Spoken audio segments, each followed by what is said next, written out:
يا بدر على الهجر دجا فالقلب لفقدك ينزعج. يا بدر على الهجر دجا فالقلب لفقدك ينزعج. لا أعاتب قلبا مهما كان صالحا هو بشر. نعم. أنا لماذا يعني أنكر إلى درجة يعني الغضب في بعض الأحيان ممن يقومون لي عندما أدخل المسجد؟ طيب، أولا لأنه هذا مسجد بيت الله وليس بيتي، فمن سوء الأدب مع الله عز وجل ونحن في بيت الله عز وجل أن نقوم لغير إقامة الصلاة. زيد من الناس إذا فات ما بصير هذا الشيء، وهذه بدعة سارية ينبغي أن نحاربها. هذا السبب. سبب ثاني، لما بيفز 2 3 4 بنعدوا الثاني، النهار الثاني بيصيروا 10 اللي بيصفوا، بعدين النهار الثاني بيصيروا 30، بعدين كلهم بيصيروا بيحفظوا. هذا ما يقوم. هذا السبب الثاني.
والله الذي لا إله إلا هو إن الله يحبنا إذ أكرمنا بنعمة معرفته، يحبنا إذ أكرمنا بنعمة الوقوف بين يديه، أحبنا لأنه يكرمنا بالسجود له. فإذا عرفت أن الله يحبك ألا تبادله يا أخي حبا بحب؟ ألا تبادله حبا بحب؟ لابد أن يتفجر حب الله بين جوانحك. فإذا هيمنت محبة الله عز وجل على قلبك طردت هذه المحبة ظلمات الأغيار، لم يبق في قلبك متسع لشيء آخر. رمضاننا المبارك على الأبواب. أوصي نفسي وأوصي كل منكم وأوصي كل من يبلغه كلامي أن نجدد التوبة إلى الله، وأن نجدد البيعة صادقة مع الله عز وجل، وأن نسعى سعينا اللاهث وبكل جد أن نعمر مساجدنا في هذا الشهر المبارك بالقيام، وأن نعمر أيام هذا الشهر المبارك بالصيام، وأن نسعى بكل ما نملك على أن نطهر أسواقنا ومياديننا عن أي مجاهرة تتحدى الله وشرعه بإفطار يمكن أن يمارسه أحد من الناس. أن تعلن وزارة الداخلية العقاب الذي يلاحق كل من يريد أن يسيء إلى شعار هذا الشهر المبارك. هو حر يفطر، لكن ما ينبغي أن يساء إلى شعار هذا الشهر. قوموا يا عباد الله بحقوق هذا الشهر صياما في نهاره وقياما في لياليه، ليهرع كل واحد منا إلى بيوت الله عز وجل. لا تدعوها فارغة، لا تدعوها تعاني مما كانت ولا تزال تعاني منه خلال هذا العام، وهي تئن إلى ربها وبارئها مما قد فعله أناس ولربما لا يزالون يفعلون. نعم، ابذلوا كل ما تملكون أن تكون مساجدكم عامرة كما كانت بالمصلين بالركع السجود. واذكروا في هذا كلام رسول الله القائل: عبادة في الهرج كهجرة إليه، عبادة في الفتن تعلو قيمتها ويعلو ثوابها حتى تصبح هذه العبادة كهجرة إلى رسول الله صلى الله عليه وعلى آله وسلم. هذه وصية غالية لا تضيعوها، لا تضيعوها يا عباد الله.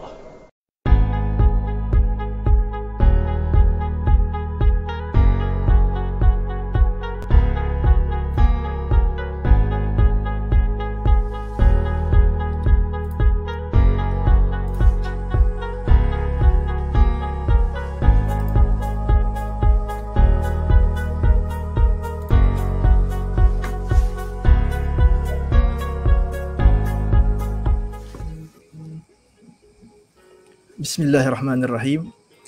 Alhamdulillahi rabbil alamin wa afdalus salati wa azkat taslim ala sayyidina wa maulana Muhammad wa ala alihi wa sahbihi ajma'in. Allahumma akhrijna min zulumatil wahm wa akrimna bi nuril fahm waftah alayna bi ma'rifatil ilm wa sahhil akhlaqana bil hilm waj'alna mimman yastami'una al-qawla fayattabi'una ahsana. Para penonton yang dirahmati dan dikasihi oleh Allah Subhanahu Wa Taala sekalian, pada malam ini kita akan bersama-sama mengingati pemergian seorang tokoh Islam yang tidak asing lagi, seorang tokoh Islam yang dikenali di dunia, iaitu Syekh Muhammad Sa'id Ramadan Al-Buti rahimahullahu rahmatan wasi'ah. Pada 21 hari bulan Mac 8 tahun yang lalu, pada hari yang sama, tarikh yang sama seperti tarikh hari ini, beliau telah wafat. Beliau telah meninggal dunia, meninggalkan kita buat selama-lamanya, dan Allah Subhanahu Wa Taala memilih pemergian dan kewafatan beliau dengan cara yang sangat baik. Beliau mati pada waktu yang baik, beliau mati pada tempat yang baik, beliau mati pada masa dan tempat yang baik. Beliau mati pada malam Jumaat. Beliau mati antara waktu Maghrib dan Isyak. Beliau mati ketika sedang mengajar ilmu tafsir Al-Quranul Karim. Beliau mati pada hari Khamis di mana dia telah berpuasa dan waktu Maghrib itu dia berbuka. Dan beliau mati dalam keadaan bersujud kepada Allah Subhanahu Wa Taala. Tokoh seperti Syekh Al-Buti adalah tokoh yang tidak akan berulang. Tokoh seperti Syekh Al-Buti ini adalah tokoh yang sangat nadir dan sedikit, dan mesti kita hargai, mesti kita ingat dan kenang kembali. Bersama kita pada malam ini adalah Al-Fadhil Ustaz Najmi Rohaizat, dan video-video yang telah kita tayangkan sebentar tadi adalah video yang telah diterjemahkan oleh usaha Ustaz Najmi Rohaizat. Moga-moga Allah Subhanahu Wa Taala membalas jasa Ustaz sebaiknya, insya-Allah. Apa khabar Ustaz? Sihat? Alhamdulillah. Alhamdulillah. Kaifal hal? Hayyakallah, baik, alhamdulillah. Hayyakumullah. Jadi bersama kita malam ini Ustaz Najmi Rohaizat dari Mukah, Sarawak. Jauh bersama kita, tetapi jarak yang jauh ini dapat kita dekatkan. Kita dapat belajar untuk mendekatkan diri kita walaupun jauh pada suasana wabak yang melanda kita ni, dan kita doa supaya wabak ini segera diangkat oleh Allah Subhanahu Wa Taala. InsyaAllah, tanpa membuang masa, saya menjemput Al-Fadhil Ustaz Najmi Rohaizat untuk membicarakan kepada kita tentang Syekh Al-Buti. Bagi siapa yang belum kenal, kita kenal Syekh pada malam ini. Dan bagi siapa yang telah kenal Syekh, kita refresh kembali kenang-kenangan kita. Kita membaca fiqh sirah Syekh Al-Buti, kita membaca Kubra Yaqiniyat Syekh Al-Buti, semua pelajar syariah, semua pelajar agama pasti pernah membaca, membelek buku yang ditulis oleh Syekh Al-Syahid Al-Sa'id biiznillah, Syekh Muhammad Sa'id Ramadan Al-Buti. Sufyan ibn Uyainah mengatakan, "Inda dzikr salihin tanzilur rahmah." Apabila kita menyebutkan tentang orang saleh, maka rahmat akan turun. InsyaAllah kita mengenangkan orang saleh yang dekat dengan kita semua, iaitu Syekh Al-Buti. InsyaAllah kita menjemput Al-Fadhil Ustaz Najmi untuk berkongsi dengan kita. Fala tafaddal mashkura ghairu ma'mur. Bismillahirrahmanirrahim. Baik, terima kasih diucapkan kepada sahabat saya Fadhil Ustaz Ahmad Naqiyuddin. Sebenarnya beliau lah antara orang yang paling layak untuk bercakap tentang ini. Tapi tidak mengapa. Alhamdulillah Rabbil Alamin, wassalatu wassalamu ala asyrafil anbiya wal mursalin, Sayyidina Muhammad wa ala alihi wa sahbihi ajma'in. Allahumma akhrijna min zulumatil waham wa akrimna binuril faham waftah alaina bima'rifatil alim wa sahil akhlaqana bil hilm waj'alna mimman yastami'una al-qawl fayattabi'una ahsana. Syukur kepada Allah Subhanahu wa taala, pada malam ini sama-sama dapat kita bertemu di dalam live untuk kita memperingati 8 tahun pemergian seorang ulama rabbani, Syahid Muhammad Sa'id Ramadan Al-Buti rahimahullahu taala. Jadi apabila kita bercakap berkenaan dengan perkara ini, saya secara jujurnya bukanlah orang yang layak untuk bercakap tentang ini.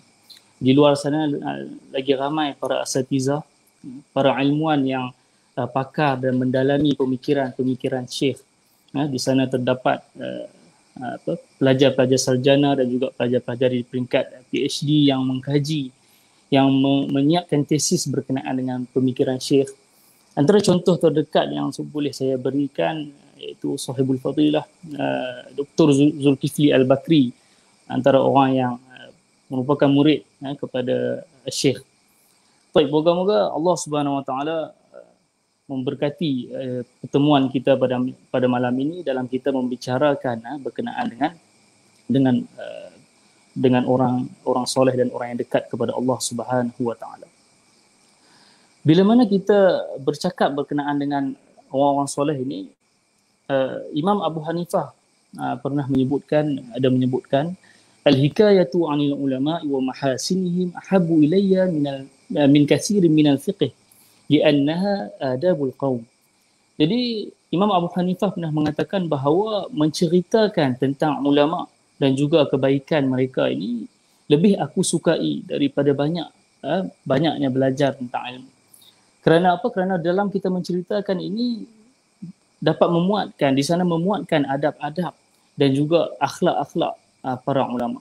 Jadi tujuan utama kita memperingati sudah tentulah untuk kita mengambil pengajaran, kita dapat mencontohi bagaimana kejuhudan para ulama menuntut ilmu, bagaimana para ulama bersungguh-sungguh dalam perjalanan menuntut ilmu Allah Subhanahu Wa Taala. Jauh sekali lah dengan tujuan untuk kita taksub ataupun memuja-muja. Bukan itu tujuan kita bercakap pada malam ini. Moga-moga Allah Subhanahu Wa Taala memudahkan segalanya. Baik, seperti yang sahabat saya sebut tadi, Imam Sufyan ibn Uyainah menyebutkan bahawa "Inda zikri salihin tanzilur rahmah." Ketika mana kita menyebutkan tentang orang-orang soleh ini, maka akan turunnya rahmat Allah Subhanahu Wa Taala. Jadi rahmat Allah yang dimaksudkan di sini adalah bila mana kita memperingati dan kita menceritakan tentang perjalanan hidup orang soleh ini, kita tidak sekurang-kurangnya kita akan rasa insaf di dalam diri kita.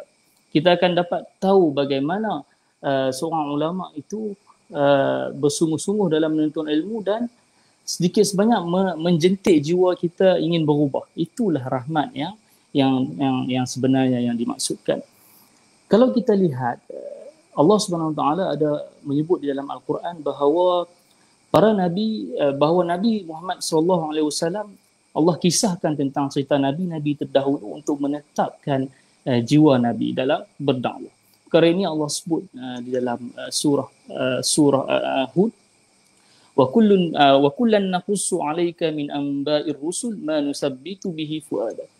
Jadi Allah sebut di dalam surah Hud, setiap apa yang kami ceritakan kepada engkau wahai Muhammad daripada cerita-cerita para nabi terdahulu, manusabbitu bihi fuadak, iaitu untuk menetapkan jiwa kamu. Maka Nabi SAW diceritakan tentang kisah-kisah ulama terdahulu untuk apa? Untuk memberi semangat, memberi motivasi kepada Nabi dalam berdakwah. Adapun kita pada hari ini, kita bercakap tentang ulama, kita sudah tentulah yang paling utama sekali kita perlu mengikut, menjadikan Nabi sebagai contoh teladan kita, dan di samping itu kita juga menjadikan para ulama dan para salafus soleh dan orang-orang soleh ini sebagai contoh dan ikutan bagi kita. Jadi Imam Al-Ghazali, Imam Al-Buti, beliau digelar sebagai Ghazaliul Asr, iaitu Imam Ghazali moden ataupun Imam Ghazali pada zaman ini. Walaupun beliau sendiri bukan beliau yang memberi gelaran itu, orang yang memberi gelaran kepada beliau, dan beliau tidak memperakui benda itu. Imam Al-Buti mengatakan bahawa ibarat langit dan bumi beliau antara Imam Al-Ghazali. Imam Syekh Al-Buti juga pernah mengatakan bahawa sehari daripada umur Imam Al-Ghazali itu menyamai seluruh hidupnya. Itu tawadhu' ulama. Jadi Ghazaliul Asr itu gelaran yang diberikan kepada Syekh Muhammad Sa'id. Baik. Jadi bila sebut tentang Syekh Muhammad Sa'id Ramadan Al-Buti, ini dari diri saya sendiri, saya dapat simpulkan dua perkara berkenaan dengan Syekh. Yang pertama, tawadhu'. Ini jelas kita dapat lihat di mana di dalam potongan-potongan video yang kita tayangkan sebentar tadi, dan tawadhu' ini adalah tawadhu'ul hakiki, at-tawadhu'ul hakiki. Tawadhu' yang sebenar, bukan tawadhu' muzayyaf, bukan tawadhu' yang dibuat-buat ataupun tawadhu' kepura-puraan. Kita sendiri kita dapat tahu dan kita dapat kesan kalau orang yang berpura-pura dalam tawadhu' dan antara orang yang benar-benar tawadhu'. Maka bila kita lihat Syekh Al-Buti ini, beliau merupakan seorang ulama yang mempunyai kerendahan hati. Beliau amat tawadhu', yang mana tawadhu' itu adalah secara spontan dan bukan dilakonkan, bukan dibuat-buat. Tawadhu'ul hakiki. Itu perkara pertama yang kita dapat lihat pada diri Syekh.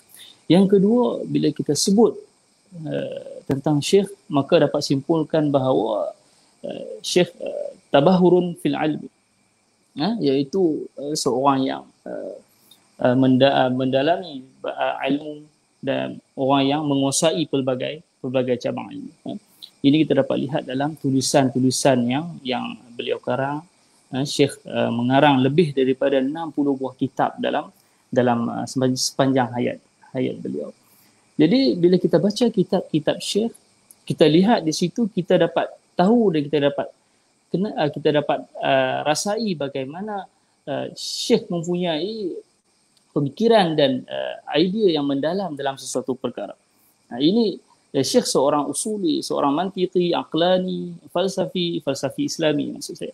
Jadi Syekh, ilmu Syekh ini selain daripada Syekh seorang yang boleh dikatakan seorang sufi, maka Syekh juga mendalami pelbagai cabang ilmu, dan perkara ini boleh kita lihat di dalam tulisan Syekh. Baik, jadi insya-Allah pada malam ini kita akan bercakap berkenaan dengan perjalanan kehidupan Syekh minal wiladah ila syahadah. Insya-Allah saya akan berkongsi kepada para hadirin yang dirahmati Allah Subhanahu wa taala. Jadi nama sebenar Syekh Muhammad Sa'id ibn Mulla Ramadan ibn Umar Al-Buti rahimahumullahu taala. Dan pada mulanya ayah Syekh ingin menamakan Syekh dengan nama Fudail, iaitu sempena dengan nama seorang tokoh sufi, iaitu seorang ulama yang zuhud, yang mana daripada seorang perompak bertaubat akhirnya menjadi seorang yang amat dekat kepada Allah, iaitu Fudail ibn Iyad. Pada mulanya bapa Syekh ingin menamakan Syekh dengan nama Fudail. Lalu apabila bapa Syekh iaitu Syekh mula jumpa dengan gurunya, maka gurunya mencadangkan agar memberi nama Muhammad Said. Maka Syekh pun diberikan nama Muhammad Said. Baik. Jadi Syekh Al-Buti dilahirkan di sebuah kampung yang diberi nama kampung Jilaka ataupun Jilka yang mana terletak di Turki. Jadi kampung ini terletak di bahagian utara sempadan antara Iraq dan Turki yang mana berdekatan dengan Pulau Buton ataupun dikenali sebagai Pulau Ibn Umar. Jadi bersempena dengan Pulau Buton itulah diberinya gelaran Al-Buti. Baik. Jadi selepas daripada itu, pada waktu itu keadaan suasana politik pada waktu itu menyebabkan bapa Syekh iaitu Syekh Mullah Ramadan membawa Syekh Al-Buti dan keluarganya berpindah daripada Turki ke Syria. Kerana pada waktu itu Kamal Atatürk memegang pemerintahan pada waktu itu, maka bapa Syekh tidak senang dengan pemerintahan Kamal Atatürk pada waktu itu. Lalu Syekh dibawa untuk berpindah ke Syria bersama seluruh ahli keluarganya. Maka pada waktu itu banyak berlaku penentangan terhadap Islam. Antara yang disebut adalah pengajian Al-Quran dilarang membaca Al-Quran dan juga mempelajari Al-Quran, dilarang orang perempuan dilarang memakai hijab dan sebagainya. Maka Syekh Mullah pada waktu itu tidak senang dengan keadaan waktu itu. Lalu Syekh Mullah membuat keputusan untuk berpindah ke Syria. Pada ketika itu umur Syekh Al-Buti 4 tahun.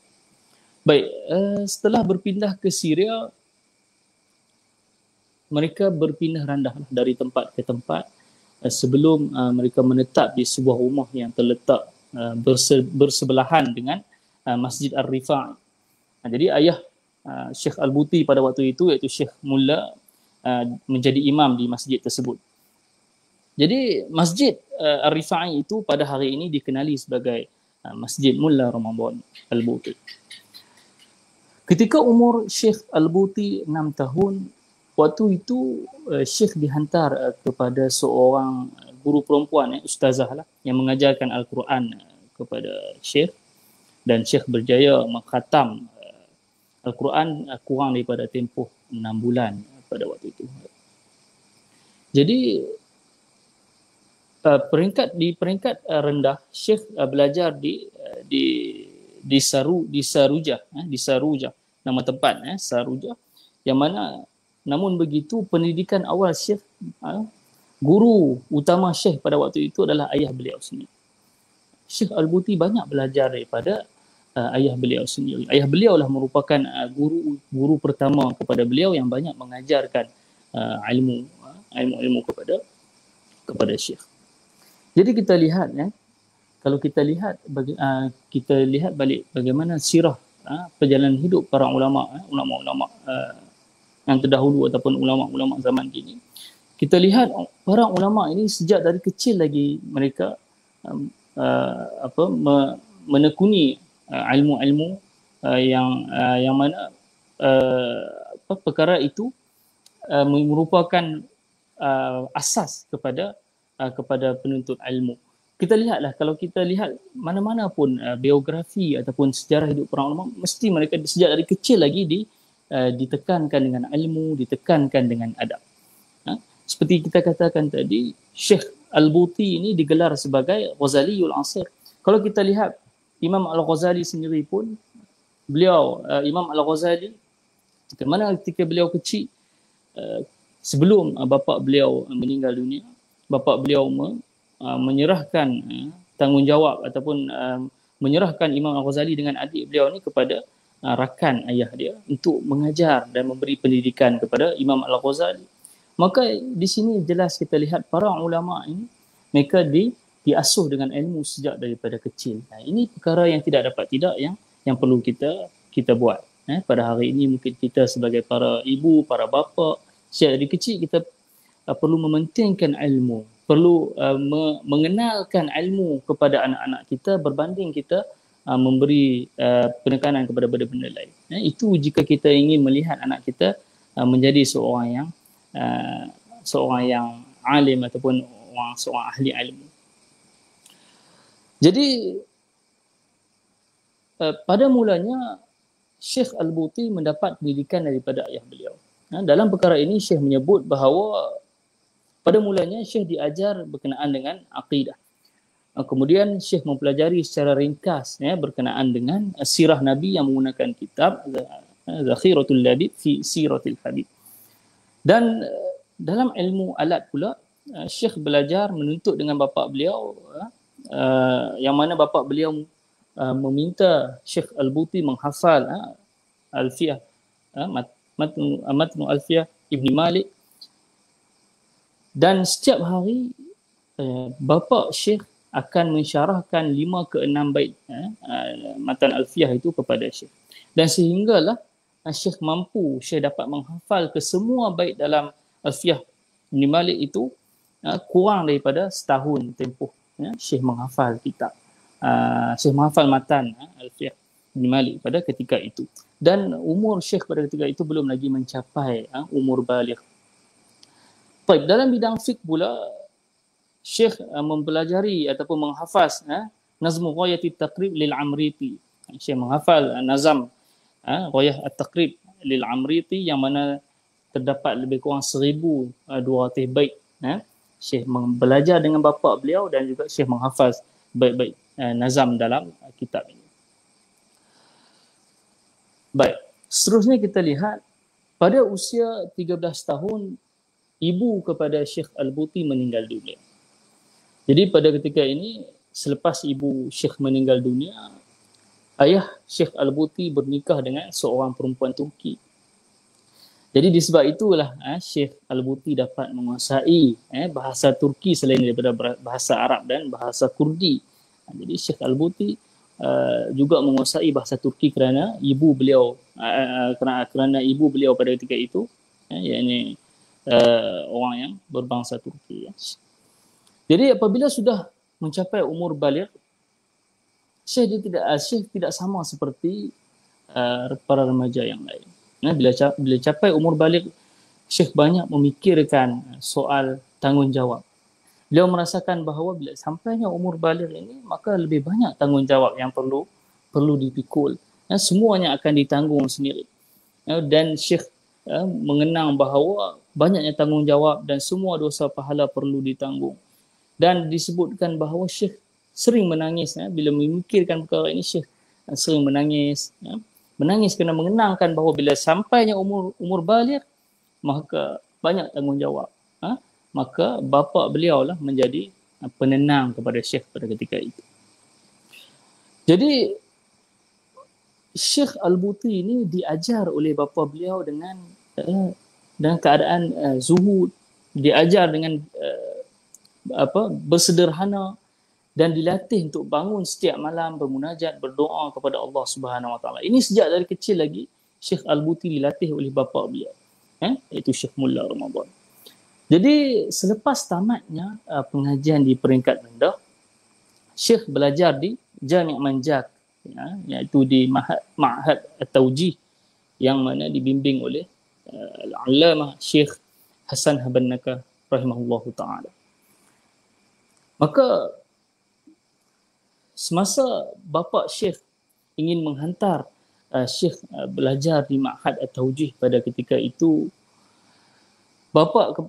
Bapa Syekh memberikan satu kata-kata yang mana disebut oleh Al-Buti sendiri. Syekh menyebut waqala li fi maqal, dan bapa beliau berkata pada ketika itu, a'lam ya bunai annani law araftu anna at-tariq al-musil ila Allah yakmunu fi kashil qumamati min at-turuq la ja'altu minka zabbalan. Maka bapa Syekh berkata pada waktu itu, wahai anakku, kalaulah aku tahu bahawa jalan untuk sampai kepada Allah itu, untuk sampai kepada keredaan Allah itu adalah dengan cara mengutip ataupun mengutip sampah di jalanan, la ja'altu minka zabbar, maka nescaya aku akan jadikan engkau sebagai pengutip sampah ataupun pemungut sampah. Walakinni nazartu fawajadtu anna at-tariq al-musila ila Allah huwal ilm. Maka tapi Bapak Syekh mengatakan bahawa aku melihat dan aku dapati bahawa satu-satunya cara untuk sampai kepada keridhaan Allah adalah al-ilm, iaitu dengan ilmu. Maka disebabkan itulah Bapak Syekh menghantar Syekh untuk menuntut ilmu. Ini semangat sebenarnya. Seorang bapa memberi semangat kepada anaknya. Memberi semangat untuk menuntut ilmu. Dan perkara ini juga tidak membawa maksud bahawa Bapak Syekh ingin merendahkan pemungut sampah. Tidak. Jangan ada yang salah faham pula. Tidak, ini Bapak Syekh hanya sekadar memberi perumpamaan, memberi semangat kepadanya. Ini satu semangat. Jadi kita ambil iktibar bahawa seorang bapa perlu memberi semangat kepada anaknya untuk menuntut ilmu.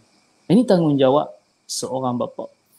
Maka Bapak Syekh berkata lagi, famin ajri dzalik qarrartu an asluka bika hadat tariq. Maka disebabkan itulah aku bawa engkau pada jalan ini, iaitu jalan ilmu. Maka sejak daripada itulah Syekh Al-Buti menuntut ilmu dengan bersungguh-sungguh, bukan sebab kerana sijil ataupun jawatan, akan tapi menuntut ilmu untuk mendapat keridaan Allah dan untuk menyebarkan kepada orang ramai. Maka ketika mana Syekh Al-Buti belajar di Ma'had At-Tawjih, Syekh tinggal di Ma'had At-Tawjih, maksudnya Syekh tinggal di situ, dan Syekh akan pulang ke rumah seminggu satu kali saja, iaitu pada hari Selasa, untuk menziarahi ayahnya dan juga untuk mempelajari ilmu dengan ayahnya. Maka Syekh tidak tinggal pengajian dengan ayah beliau.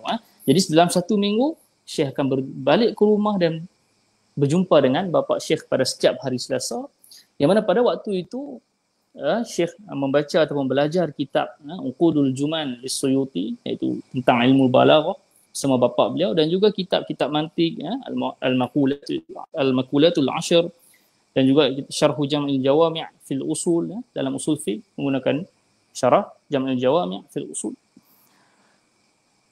Dan pada ketika itu juga disebut bahawa guru-guru Syekh Al-Buti menggalakkan Syekh untuk menghafal Al-Quran.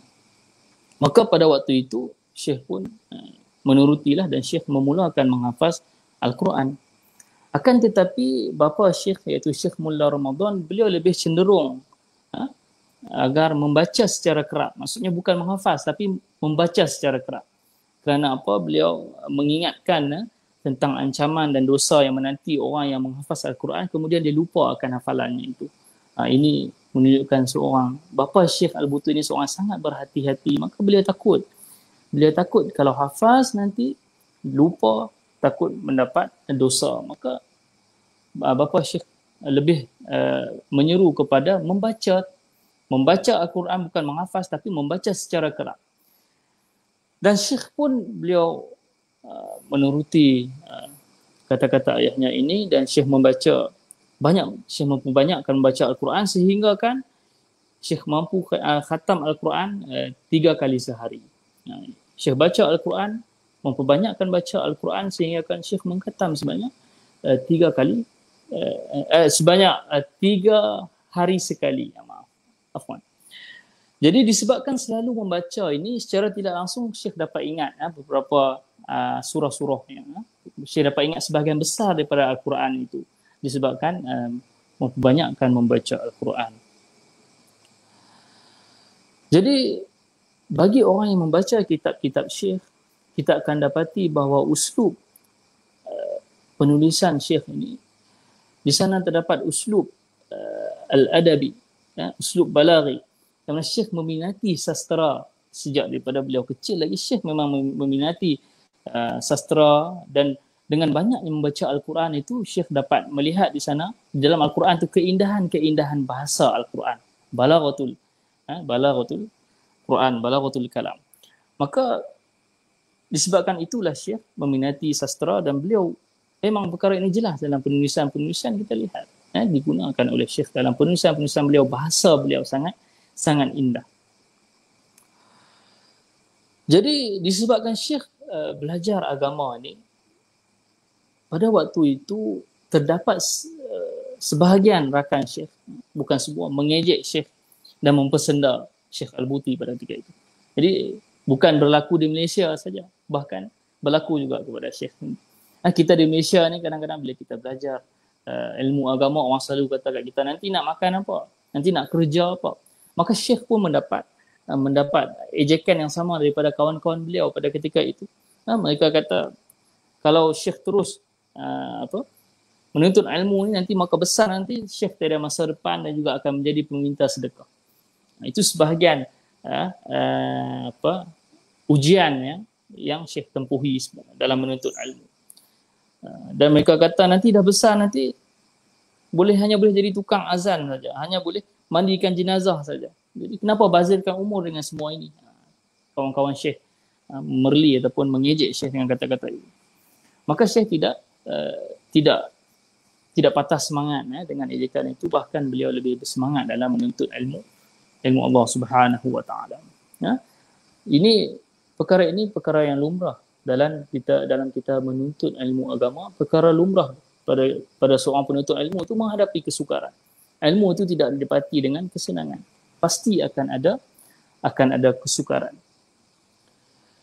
Jadi Syekh diajarkan oleh ayah beliau untuk mengamalkan membaca surah Yasin pada setiap pagi dan juga petang.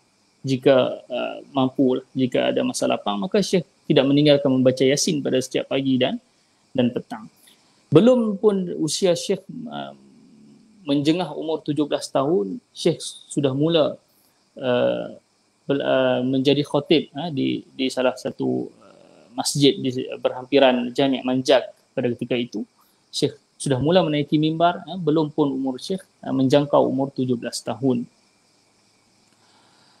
Bila mana Syekh menjangkau umur 18 tahun, pada ketika ini bapa Syekh menyampaikan hasrat kepada Syekh untuk menikahkan Syekh. Bapa Syekh kata, aku ingin nikah dengan kau. Maka Syekh terkejut. Pada waktu itu Syekh tidak menyangka bahawa perkara itu terlalu cepat. Maksudnya Syekh tidak sangka dengan perkara itu dan Syekh menolak pada awalnya. Syekh menolak untuk berkahwin pada ketika itu. Ayahnya tidak memaksa dan ayahnya meminta Syekh membaca kitab Imam Al-Ghazali, Ihya Ulumuddin, baca tentang pernikahan. Maka selepas itu Syekh pun bersetuju untuk berkahwin. Ada hikmah lah mengapa bapa Syekh ingin Syekh melangsungkan pernikahan pada usia 18 tahun. Jadi Syekh pun bersetuju untuk berkahwin pada ketika itu pada umur 18 tahun. Maka pada waktu itu Syekh berkahwin dan pada minggu pertama pernikahan, ini diceritakan oleh cucu Syekh sendiri iaitu Dr. Mahmud. Pada minggu pertama pernikahan, pada suatu pagi bapa Syekh datang memanggil Syekh dan mengetuk pintu bilik. Pada itu bapa Syekh memanggil Syekh dengan suara yang lantang, "Ya Sa'id, kamu masih tidur lagi wahai Sa'id?" Pada waktu itu Syekh selalu bangun awal, sejam atau 2 jam sebelum subuh. Mungkin pada hari itu Syekh sedikit lewat, maka bapa Syekh mengetuk pintu dan memanggil Syekh pada ketika itu, "Wahai Sa'id, kamu masih tidur lagi? Aku ada berita gembira kepada kamu yang mana kamu perlu bersujud syukur dengan berita gembira ini. Kamu perlu habiskan malammu dengan bersyukur dengan berita yang aku ingin sampaikan ini." Maka Syekh beliau pun keluar bilik dan bertanya kepada bapanya apakah berita gembira yang dimaksudkan oleh bapanya itu. Maka bapa Syekh pun menceritakan bahawa beliau bermimpi melihat Rasulullah SAW dan dalam mimpinya itu Rasulullah bersama beberapa orang sahabat mengucapkan tahniah kepada Al-Buti atas pernikahannya. Masya Allah. Perkara ini tidak pernah diceritakan oleh Syekh Al-Buti. Kita kenal bahawa Syekh Al-Buti tidak suka menceritakan perkara-perkara seperti ini. Beliau tidak akan menceritakan sesuatu yang boleh menjebakkan kepada riak ataupun bangga diri. Syekh tidak pernah menceritakan diri beliau mimpi dengan mimpi melihat Nabi atau mimpi bersama Nabi. Syekh tidak pernah menceritakan dalam kuliahnya, melainkan Syekh hanya akan menceritakan mimpi-mimpi yang mana memang perlu disampaikan kepada umum. Maka perkara ini diceritakan oleh cucunya selepas Syekh meninggal. Jadi tidak pernah diceritakan kepada siapa-siapa. Maka bapa Syekh mimpi bahawa melihat Rasulullah mengucapkan tahniah kepada Syekh di atas pernikahan Syekh pada waktu itu. Masya Allah, tabarakallah. Maka itulah berita gembira yang ingin disampaikan kepada Syekh. Jadi selepas bernikah, Syekh kembali menyambung pengajian beliau di Ma'had At-Tawjih bersama Syekh Hasan Habannakah rahimahullahu ta'ala, dan Syekh kembali memulai rutinnya. Setiap hari Selasa akan balik menziarahi bapanya dan sambung pengajian dengan bapanya. Begitulah sehinggalah Syekh menamatkan pengajian di Ma'had At-Tawjih. Sebelum bernikah lagi, bapa Syekh ni sering memanggil Syekh dengan kunyah Abu Taufiq. Sebelum bernikah lagi, Syekh mula memanggil kunyah, memanggil Syekh dengan kunyah Abu Taufiq. Lalu selepas Syekh dikurniakan anak yang pertama, maka Syekh pun menamakannya dengan nama Muhammad Taufiq, iaitu yang mana yang kita kenal sekarang ni lah, iaitu Syekh Taufiq Ramadan Al-Buti. Itulah anak pertama Syekh, Syekh Taufiq. Syekh pernah ditanya, antara anak-anak beliau ada tak anak beliau yang paling hampir mengikuti jejak beliau dalam ilmu ni? Maka Syekh menyebutkan bahawa anak beliau yang pertama itu Syekh Taufiq lah antara orang yang beliau harapkan dapat mengikuti jejak langkah beliau dalam dunia keilmuan ini. Ya. Baik. Jadi Syekh dikurniakan anak yang pertama ketika umur Syekh 20 tahun. Semasa Syekh melahirkan Syekh Taufiq. Syekh berkahwin sebanyak 4 kali. Ini seperti yang diceritakan oleh cucu beliau. Syekh berkahwin sebanyak 4 kali. Cucu beliau menceritakan bahawa Syekh berkahwin pada kali pertama dengan isterinya, kemudian isterinya meninggal dunia. Dengan isteri pertama, Syekh dikurniakan 3 orang anak lelaki dan seorang anak perempuan. Seterusnya selepas isteri pertama meninggal, maka Syekh berkahwin kali kedua. Selepas 3 tahun, isteri kedua pula meninggal dunia dan Syekh tidak mempunyai cahaya mata bersama dengan isteri yang kedua. Lalu Syekh kahwin buat kali yang ketiga, dan pada tahun 2002, isteri Syekh yang ketiga pun meninggal dunia. Bersama dengan isteri yang ketiga ini, Syekh mendapat 3 orang cahaya mata lelaki. Dan selepas beberapa bulan, Syekh berkahwin buat kali yang keempat pada ketika itu. Dan isteri Syekh yang keempat ni meninggal setahun selepas Syekh meninggal dunia ataupun Syekh wafat. Baik. Baik. Dan Syekh seperti yang kita sebut tadi, pada usia mudanya Syekh banyak membaca buku-buku sastra. Antara buku yang Syekh baca adalah buku-buku karangan Mustafa Shadiq Al-Rafi'i, Al-Jahiz, Al-Aqad, Al-Mazani, Manfaluti, dan juga membaca Maqamat Al-Hariri. Ini antara buku-buku sastra yang dibaca oleh Syekh pada usia muda. Jadi seterusnya selepas Syekh tamat pengajian di Ma'had At-Tawjih bersama dengan Syekh Hasan Habannakah, Syekh melanjutkan pelajarannya di peringkat ijazah di Universiti Al-Azhar pada waktu itu. Dan Syekh, antara sebab utama Syekh melanjutkan pengajiannya di Universiti Asal kerana pada waktu itu di Universiti Damsyik tidak ada pengajian dalam bidang syariah belum lagi diasaskan pada waktu itu. Itu antara sebab Syekh bermusafir menuntut ilmu di Universiti Al-Azhar. Jadi pada tahun 1955 Syekh menamatkan pengajian beliau ijazah syariah di Universiti Al-Azhar. Seterusnya setahun selepas itu Syekh mendapat diploma pendidikan dalam bidang bahasa Arab di universiti yang sama, di Universiti Al-Azhar pada tahun 1956. Lalu selepas itu Syekh selepas menamatkan pengajian di peringkat ijazah, Syekh kembali ke Syria dan menjadi guru di Tarbiyah Diniyah di Humus pada ketika itu dalam tempoh lebih kurang 3 tahun. Terusnya Syekh berkhidmat sebagai penolong pensyarah di Universiti Damsyik sebelum beliau ditaja untuk menyambung pengajian di peringkat PhD di Universiti Al-Azhar dalam bidang al-fiqh wal usul. Setelah itu Syekh pun menghabiskan PhD-nya dan tajuk tesis Syekh pada ketika itu, kitab Syekh lah yang masyhur, iaitu Dawabitul Maslahah fi Syariatil Islamiyah. Syekh lulus dengan cemerlang dan mendapat pangkat Syarafullah. Dan apabila pulang daripada menamatkan pengajian peringkat PhD, maka Syekh pun pulang ke Syria untuk menyambung tugasnya di Universiti Damsyik. Semasa menghabiskan PhD ini diceritakan bahawa Syekh mempunyai sedikit masalah berkenaan dengan sijil di peringkat menengah beliau.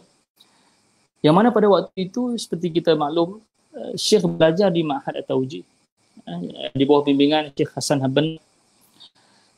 Ma'had At-Tawjih pada ketika itu tidak diiktiraf. Maksudnya tidak sekolah tidak rasmi di bawah Kementerian Pendidikan Syria pada waktu itu. Jadi Syekh mempunyai masalah bila mana pengajian di peringkat menengah Syekh tidak diiktiraf. Tidak diiktiraf ni maksudnya tidak diiktiraf dari segi dia punya, dari segi politik dia lah, bukannya tidak diiktiraf keilmuan gitu. Jadi bila mana tidak diiktiraf itu, dia memberi kesan kepada pengajian PhD Syekh, pengajian PhD-nya. Sebab apa? Syekh pergi ke Mesir menamatkan PhD dengan tajaan Universiti Damsyik. Maka disebabkan sijil di peringkat menengah Syekh tidak diiktiraf, maka pada ketika itu Syekh diminta untuk membayar kembali tajaan beliau. Dan Syekh pun pergi berbincang dengan Kementerian Pendidikan pada waktu itu di Syria dan akhirnya dapat menyelesaikan masalah tersebut. Berkenaan dengan ketika menyiapkan tesis tesis PhD Syekh ni, ada satu kisah yang diceritakan. Cucu Syekh menceritakan bahawa pada waktu itu Syekh Al-Buti bermimpi bertemu dengan Rasulullah SAW. Iaitu sebelum beliau menamatkan PhD itu, beliau mempunyai masa yang sangat suntuk untuk menghabiskan penulisan, untuk menyiapkan penulisan tesis beliau. Maka pada ketika itu Syekh bermimpi melihat Rasulullah SAW menyusun kertas-kertas tesis Syekh, dan selepas daripada mimpi itu Syekh mendapat keberkatan masa dan Syekh dapat menyiapkan penulisan beliau tepat pada masa seperti yang telah ditetapkan. Jadi saya ceritakan tentang mimpi ini bukanlah saya membawa maksud bahawa apa ni banyak mimpi, bukan. Ini Syekh tidak pernah cerita seperti yang saya beritahu tadi. Syekh Al-Buti tidak pernah menceritakan tentang mimpi-mimpi ini di dalam kuliah beliau, di dalam semasa pengajian beliau, tidak. Ini hanya diceritakan selepas Syekh mati, selepas Syekh meninggal. Maka tidak timbul di situ isu riak ataupun bangga diri sebagainya. Jadi selepas daripada mimpi itu, dengan keberkatan masa, Syekh menamatkan, Syekh berjaya menyiapkan penulisan kitab Dawabitul Maslahah fi Syariatil Islamiyah tepat pada masa yang ditetapkan. Pada tahun selepas tahun 1985, Presiden pada waktu itu Hafiz Al-Assad, beliau memohon untuk berjumpa dengan Syekh. Beliau ada membaca buku-buku tulisan Syekh, jadi beliau berminat untuk berjumpa dengan Syekh dan terjadilah hubungan. Maksudnya seringlah berlaku perjumpaan antara Hafiz Al-Assad dan juga Syekh pada waktu itu, dan disebabkan hubungan inilah banyaknya Syekh menerima kecaman dan juga fitnah daripada pelbagai orang. Dan Syekh ada menulis tentang ini dalam kitab beliau, Hadza ma qultuhu amam ba'd ar-ru'asa'i wal muluk. Jadi Syekh ada menceritakan tentang bagaimana pengalaman beliau sepanjang bersama mendekati dengan pemimpin ini. Syekh tidak ada apa-apa tujuan ataupun kepentingan. Bahkan antara hasil terbesar antara hubungan rapat Syekh dengan Presiden pada waktu itu, Syekh diberi tawaran boleh minta apa yang Syekh nak minta, maka Syekh meminta antara dua perkara besar pada waktu itu. Syekh meminta agar dibebaskan sebagian besar tahanan pada waktu itu, dan juga dibuka ruang untuk rakyat Syria yang pernah keluar daripada Syria sebelum ini, maka dibuka ruang untuk kembali ke Syria.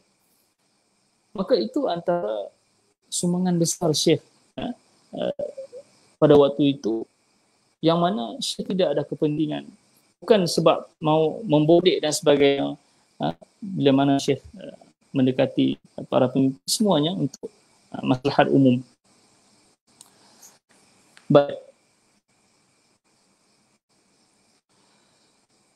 Selepas pulang ke Damsyik, selepas menamatkan pengajian, kita ceritakan bahawa Syekh menjadi pensyarah di Universiti Damsyik. Syekh pernah dilantik menjadi dekan, seterusnya dilantik menjadi ketua jabatan Al-Aqaid wal Adiyan, dan sehinggalah Syekh menjadi pensyarah sehinggalah pencen. Antara penulisan terawal Syekh, bila mana Syekh mengajar di universiti, maka antara hasil tulisan awal Syekh pada waktu itu, Difa' anil Islam wa Tarikh, Al-Madhhab al-Iqtisadi baina Syuyu'iyyah wal Islam, Kitab Fiqh Sirah An-Nabawiyyah, Kubra al-Yaqiniyyah Al-Kauniyah. Ini dua kitab yang terakhir saya sebut tadi, kitab yang masyhur, yang mana yang tersebar di seluruh dunia, yang mana di kalangan penuntut ilmu.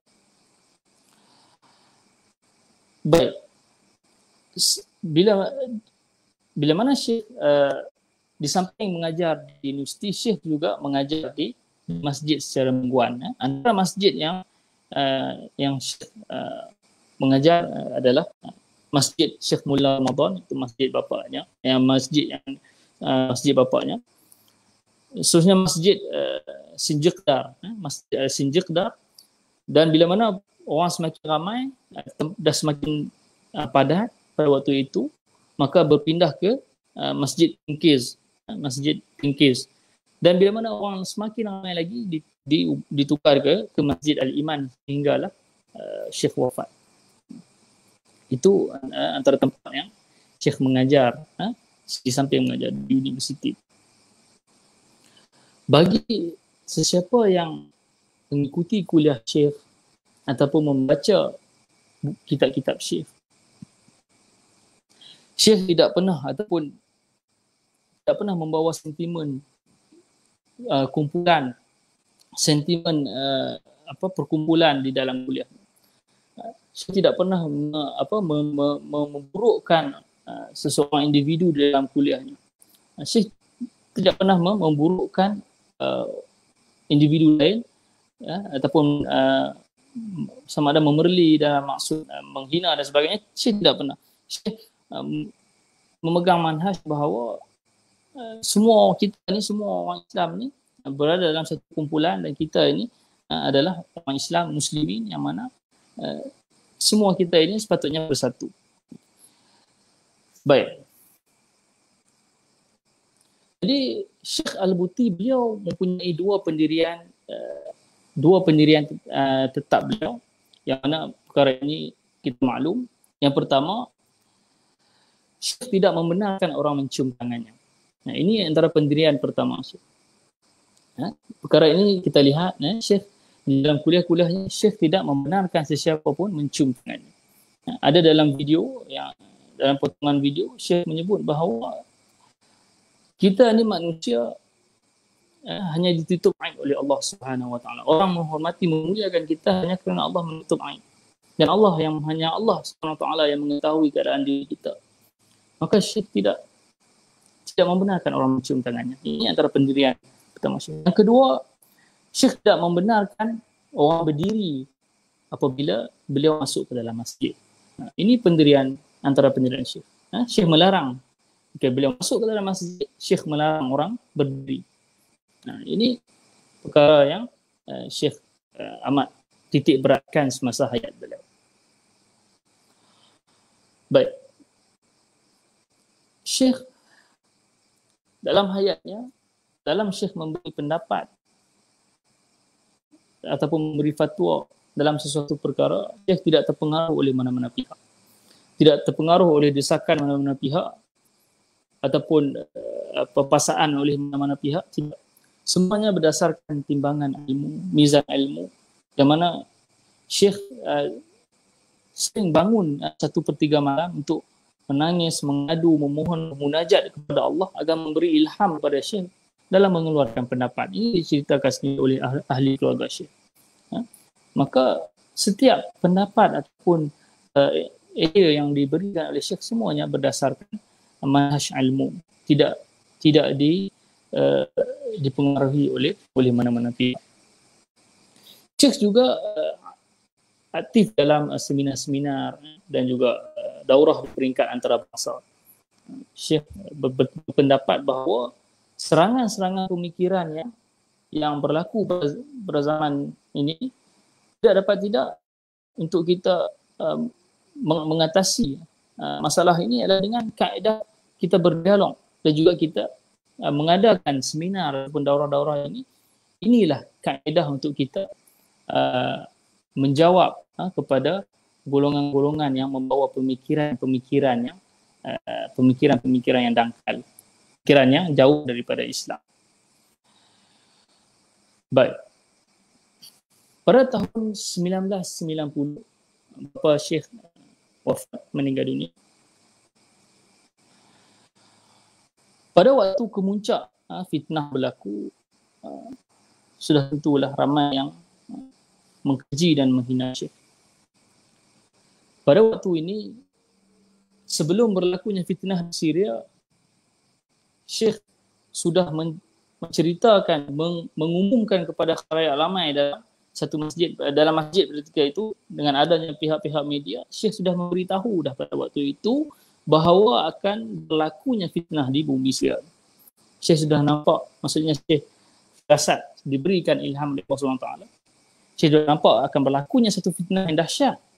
Maka Syekh menyeru kepada orang-orang, pada masyarakat pada itu, kembali kepada Allah Subhanahu Wa Taala. Dan dalam kuliah pun Syekh menyebutkan bahawa Syekh diberi bermimpi bahawa Syekh melihat bahawa akan berlakunya sesuatu yang dahsyat di Syria. Nampak. Ini ada saya terjemahkan di dalam page, boleh lihat.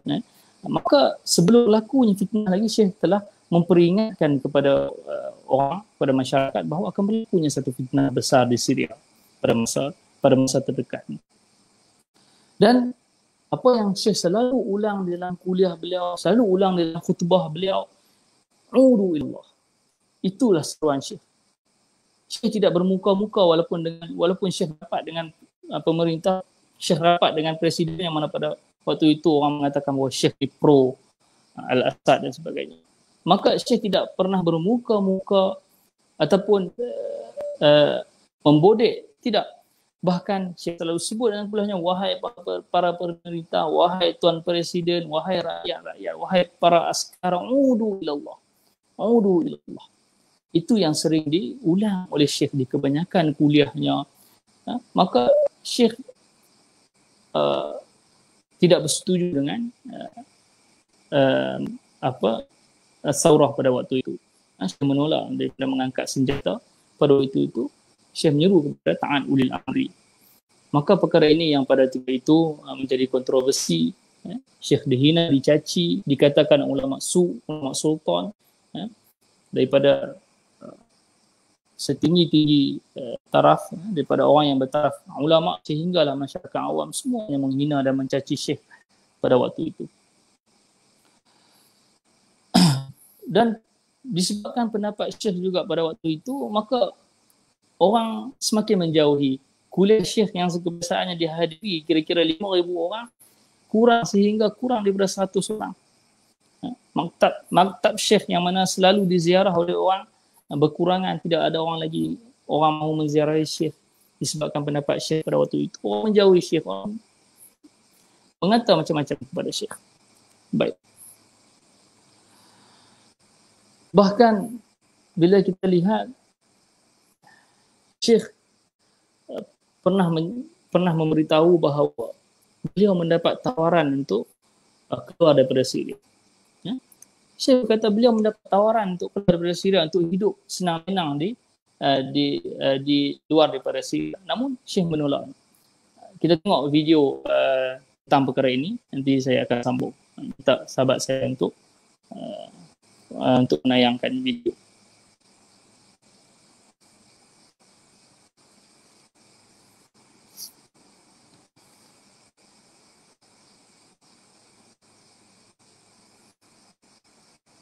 طلب مني أن أخرج من هذا القطر. المسكن موجود، المسكن الفارغ موجود، العربي موجودة، الأسرة أيضا كلها يمكن أن أطمئن إلى مصيرها ووضعها. لكن ما الذي منعني من الاستجابة؟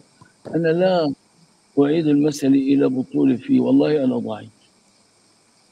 نعم ما ضعيف، ولكن الله عز وجل هو الذي لطف بي.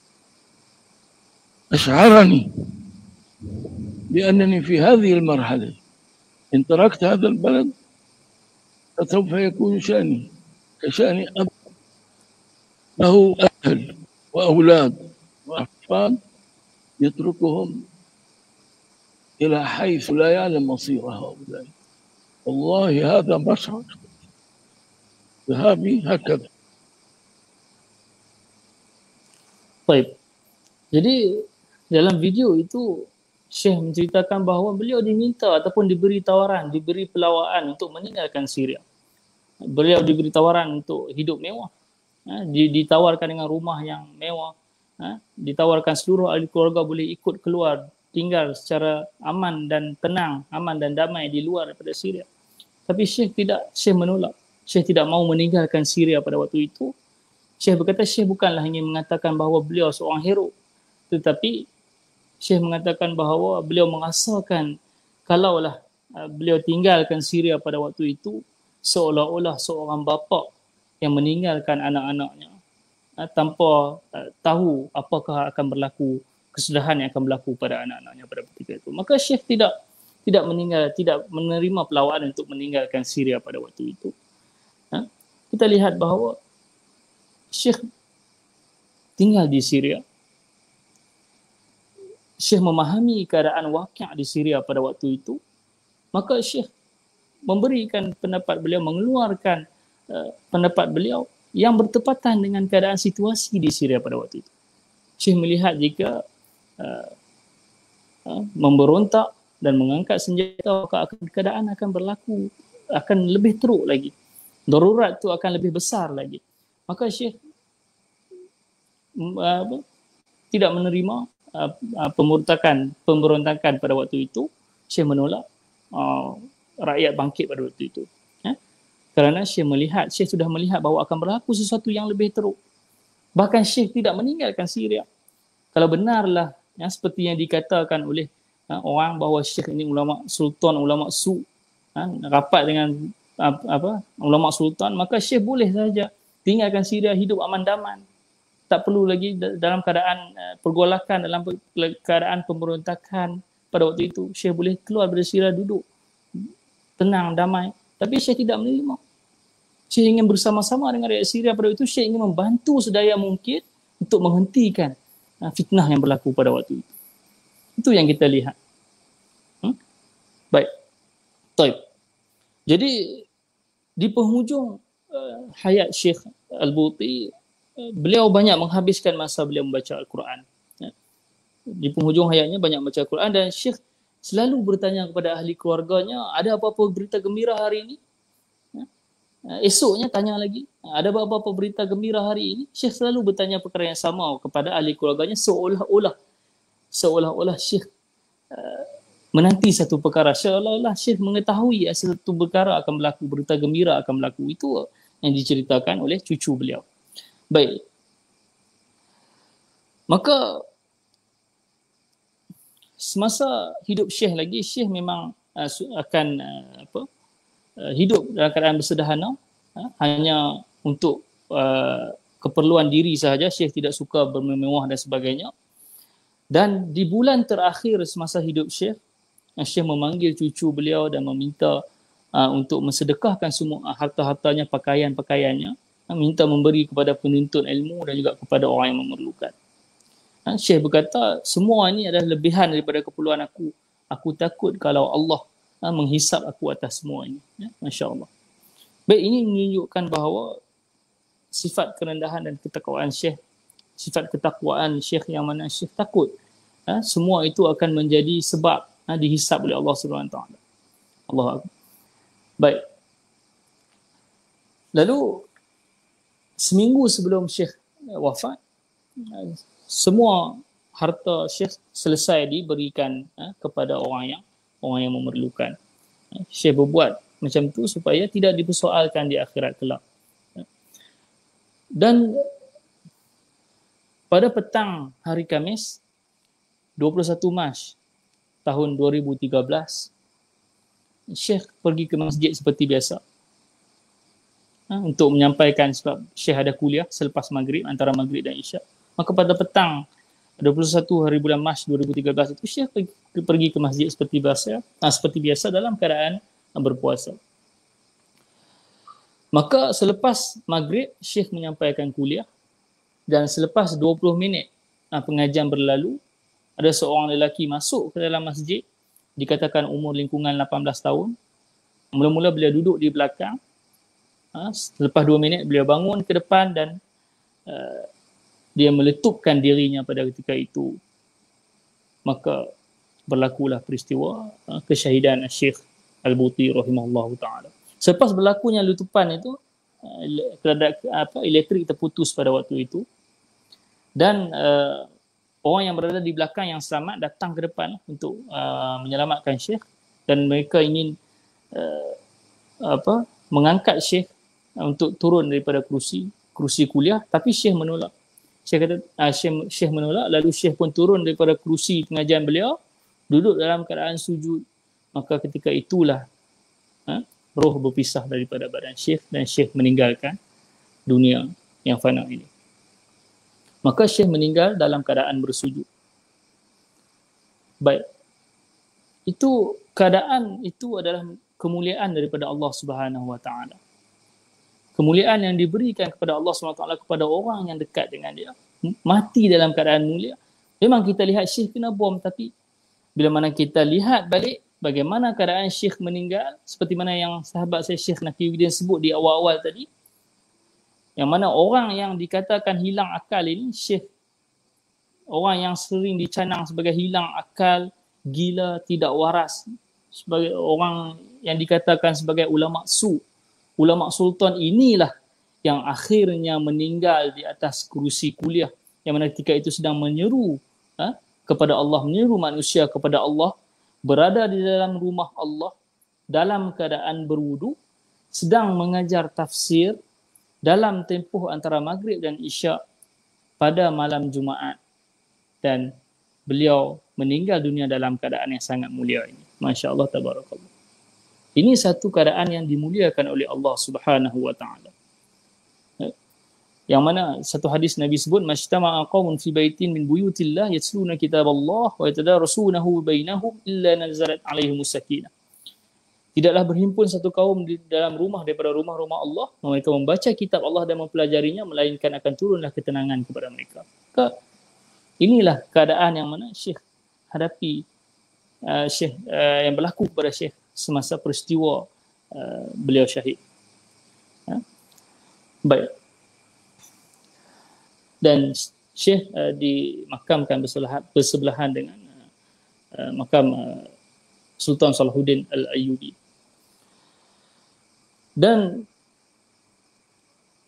Syekh pergi meninggalkan kita, pergi bertemu dengan Allah Subhanahu Wa Taala dalam keadaan yang sememangnya Syekh inginkan, dalam keadaan yang Syekh sendiri sangat rindu ingin bertemu dengan Allah Subhanahu Wa Taala. Maka kita lihat video ni. Saya minta sahabat saya tayang video.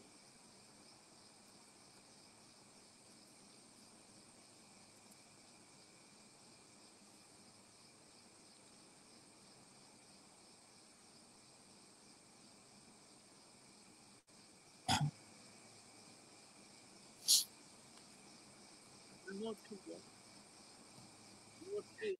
نعيم يا سلام، خصوصا لما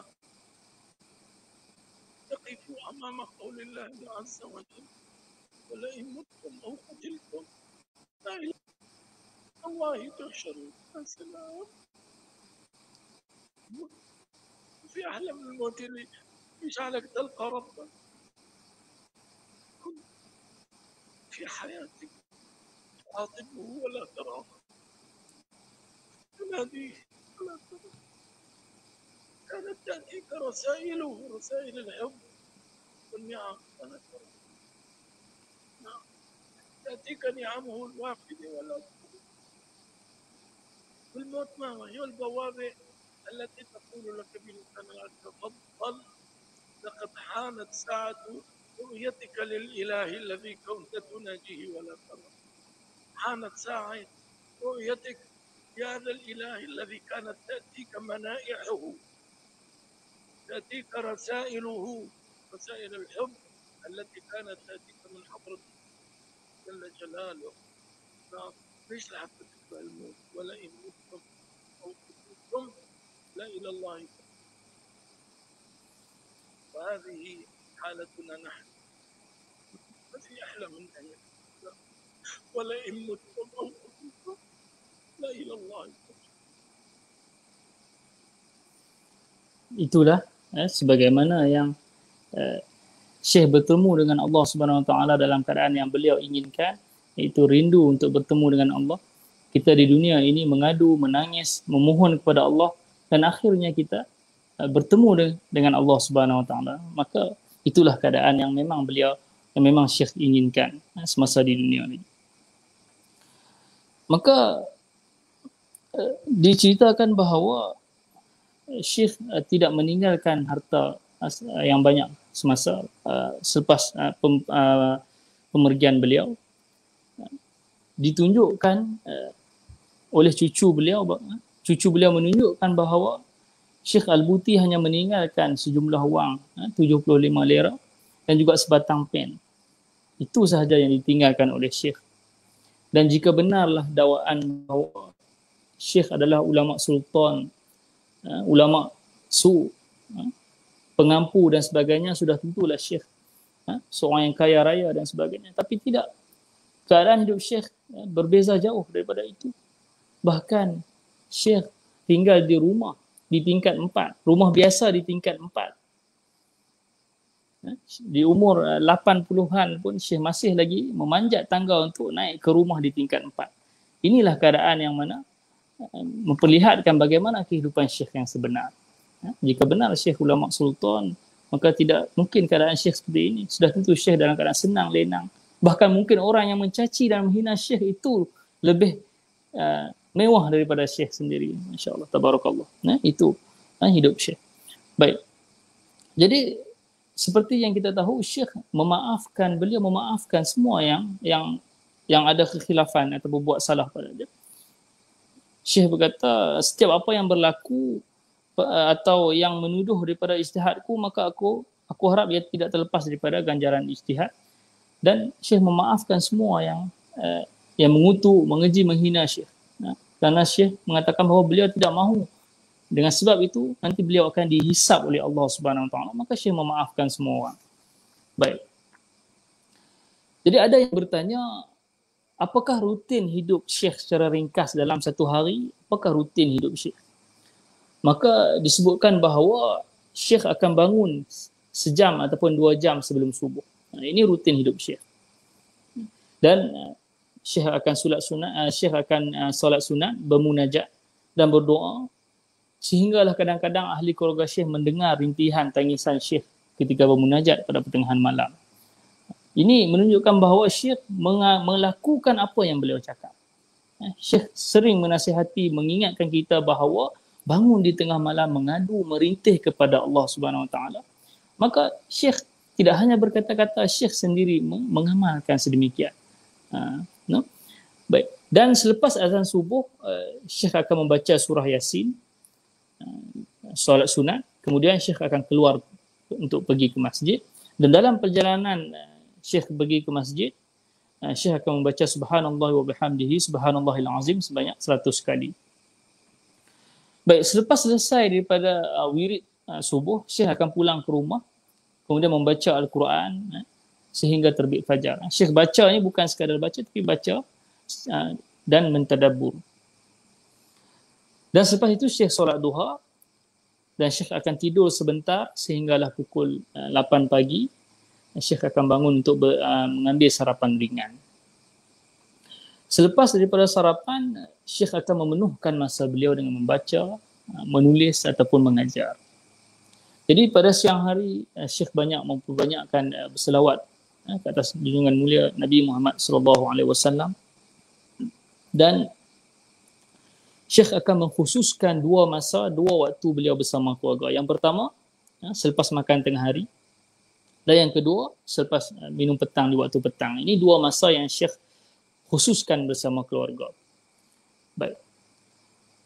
Syekh Al-Buti hanya makan 2 kali sahaja sehari. Pertama ketika sarapan, yang kedua ketika makan tengah hari. Jika ada jemputan untuk makan malam, maka Syekh tidak akan makan pada waktu tengah hari. Maksudnya Syekh hanya makan 2 kali satu hari. Ini menunjukkan Syekh mengurangkan makan. Ini sebenarnya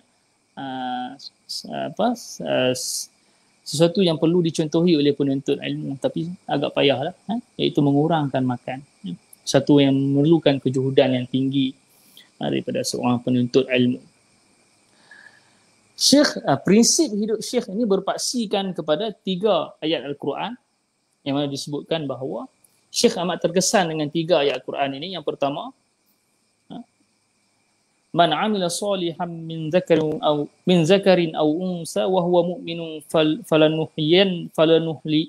falanuhyiyannahu hayatan thayyibah wa lanajziyannahum ajrahum bi ahsani ma kanu ya'malun. Maka ini antara ayat pertama yang memberi kesan yang besar terhadap hidup Syekh. Man amila salihan min zakarin aw unsa. Sesiapa yang beramal soleh daripada lelaki dan perempuan, wa huwa mu'minun falanuhyiyannahu hayatan thayyibah. Sedangkan dia beriman, maka sesungguhnya kami akan menghidupkan dia dengan kehidupan yang baik. Wala najziyannahum ajrahum bi ahsani ma kanu ya'malun. Dan sesungguhnya kami akan membalas mereka dengan memberikan pahala yang lebih dari apa yang mereka kerjakan. Ini ayat yang memberi kesan yang besar dalam hidup Syekh. Ayat yang kedua, hal jazaa'ul ihsani illa al-ihsan. Bukankah tidak ada balasan bagi amal yang baik melainkan balasan yang baik juga. Ayat ini Syekh ada mensyarahkan dalam kuliah beliau dan beliau amat terkesan dengan ayat ini. Dan ayat yang ketiga, wa man ahsanu qawlan mimman da'a ila Allah wa amila salihan wa qala innani minal muslimin. Dan tidak ada yang lebih baik perkataannya daripada orang yang menyeru kepada Allah serta ia sendiri mengamalkan amal soleh sambil berkata, sesungguhnya aku adalah orang-orang Islam. Maka ini 3 ayat yang menjadi pegangan dan prinsip Syekh dalam sepanjang hidup beliau. Dan Syekh banyak mengarang kitab-kitab. Antara kitab-kitab yang masyhur yang boleh kita sebut antaranya Madkhal ila Fahmil Juzur, Difa'anil Islam wa Tarikh, Fiqhus Sirah An-Nabawiyyah, Dawabitul Maslahah fi Syari'atil Islamiyah, iaitu tesis Syekh. Ila kulli fatat tu'minu billah. Ini diterjemahkan oleh sahabat saya Ustaz Nakiuddin, akan terbit dalam masa yang terdekat. Alla madhhabiyah akhtaru bid'atin tuhaddidu syari'atal islamiyah as-salafiyah marhalah zamaniyah mubarakah la mazhab islami hadhihi mushkilatuhum wa hadhihi mushkilatuna ad-din wal falsafah al-jihad fil islam kaifa nafhamuhu wa kaifa numarisuhu syarah hikam ataiyah kubra al-yaqiniyah al-kauniyah yughalitunaka iz yaqulun hadza walidi. Ini kitab yang bagus juga. Hadza walidi ini Syekh menceritakan berkenaan dengan ayah beliau. Fil hadithi syarifi wal balaghatin nabawiyyati, dan juga kitab min sunanillah fi ibadihi. Ini antara kitab-kitab yang masyhur yang ditulis oleh Syekh. Baik. Disebutkan bahawa asas kejayaan Syekh dalam dunia ilmu ini diperolehi dengan 3 perkara. Asas kejayaan Syekh dalam menuntut ilmu Syekh perolehi dengan 3 perkara. Yang pertama, mahabbatus solihin, mencintai orang-orang soleh. Dan yang kedua, tawadhu' lahum, iaitu merendah diri dengan orang-orang soleh. Ini antara prinsip yang Syekh pegang. Yang ketiga, ta'addub ma'ahum, iaitu beradab dengan orang-orang soleh. Ini antara prinsip yang Syekh pegang untuk berjaya dalam menuntut ilmu. Baik. Jadi itu sedikit sebanyak berkenaan dengan kehidupan Syekh dan juga bagaimana perjalanan hidup Syekh sehingga daripada Syekh lahir sehinggalah Syekh meninggal dunia. Dan saya akan sebutkan beberapa pendirian Syekh terhadap beberapa perkara. Yang pertama, ini perkara yang saya akan sebut perkara yang ringan sahaja. Yang pertama iaitu Syekh ada nasihat Syekh buat orang yang bergelar ilmuwan ataupun para ilmuwan, para ustazah, para asatizah. Maka Syekh ada menasihatkan bahawa para ulama tidak sepatutnya minta dimuliakan. Ini nasihat Syekh. Syekh menghormati ulama itu memang itu adab murid, tapi seorang ulama itu tidak sepatutnya meminta untuk dimuliakan. Penghormatan terhadap ulama ini mestilah didasari dengan ilmu, bukannya sebab ta'assub. Ini yang kadang-kadang menyebabkan berlakunya perkara yang berlebih-lebihan. Seorang guru itu tidak sepatutnya meminta supaya orang mencium tangannya.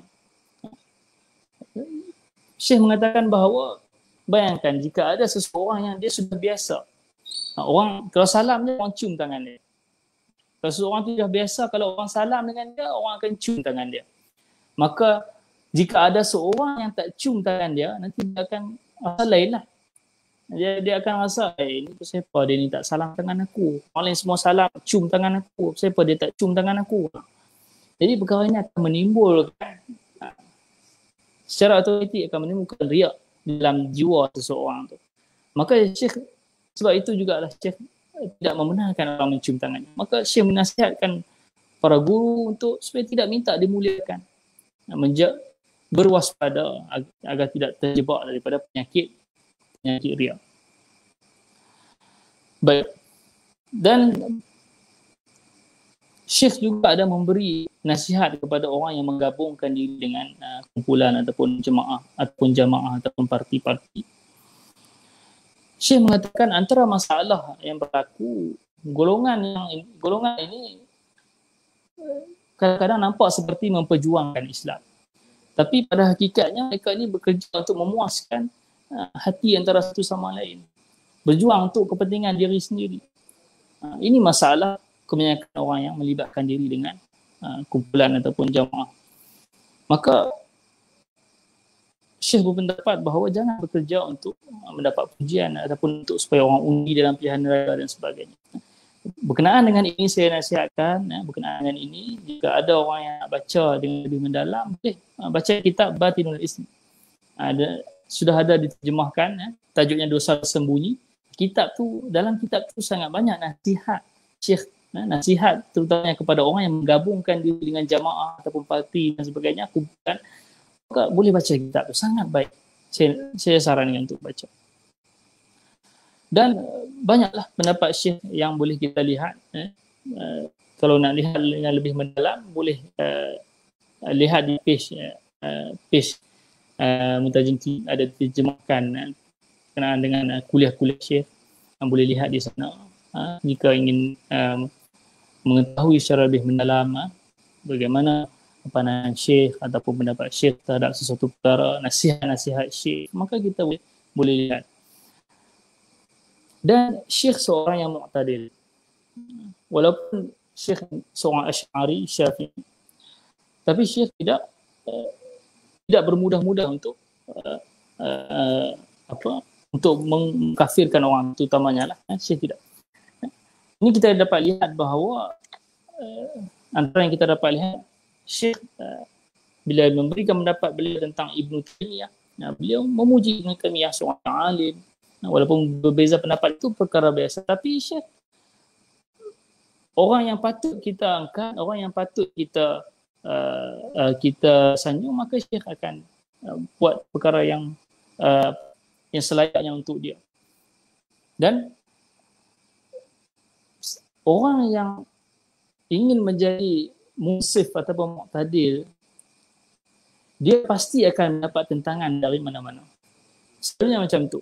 Orang yang ingin menjadi muqtadil, dia tidak akan terlepas daripada kutukan ataupun cacian daripada orang. Ini tak kira daripada mana-mana aliran sekalipun. Kalau seseorang tu dia ingin jadi muqtadil, dia akan dapat tentangan sama ada dari pihak dia sendiri atau pihak lain. Ini perkara lumrah dalam kehidupan seseorang. Ini yang dapat kita lihat. Jadi itulah sedikit sebanyak berkenaan dengan perjalanan hidup Syekh. Moga-moga apa yang saya kongsikan pada hari ini dapat kita ambil pengajaran, dapat kita contohi, dapat membuka minda kita, memberi semangat kepada kita dalam menuntut ilmu. Dan saya mohon maaf jika ada kekurangan, jika ada kesilapan. Para guru, para ilmuwan, para asatizah yang menuntun boleh beri teguran kepada saya. Dan saya mohon Allah ampunkan saya jika kurangnya adab saya dalam menceritakan tentang ini. Dan semoga Allah Subhanahu Wa Taala menghimpunkan kita bersama orang soleh di akhirat kelak bersama para nabi, dan menghimpunkan kita semua di dalam syurga Allah insya-Allah taala. Jadi sekadar itu saja daripada saya. Insya-Allah kita berjumpa lagi di masa yang akan datang. Saya serahkan kembali kepada sahabat saya. Assalamualaikum warahmatullahi taala wabarakatuh. Waalaikumsalam warahmatullahi wabarakatuh. Jazakallah khair. Tayyiballahu al-anfas. Semoga Allah Ta'ala merahmati ente Ustaz Najmi.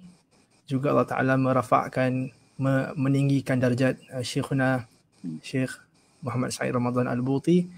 Semoga segala jasa dan ilmu beliau terus mengalir, dan semoga Allah Ta'ala menjadikan kita antara pelajar ni tak semestinya yang bertemu dengan Syekh, tetapi yang membaca kitab Syekh, memahami dan menyebarkan menyebarkan kebenaran yang ada dalam kitab-kitab Syekh. Semoga Allah Ta'ala merahmati kita semua insya-Allah. Dan saya akhiri dengan kata-kata Syekh Wahbah Zuhaili kepada Syekh Al-Buti. Syekh Wahbah Zuhaili meninggal 2015, 2 tahun lepas Syekh Al-Buti. Syekh Wahbah mengatakan, akhuna al-fadil, saudara kami Syekh Al-Buti ini, alamatul asr, adalah orang alim dalam zaman kita ni.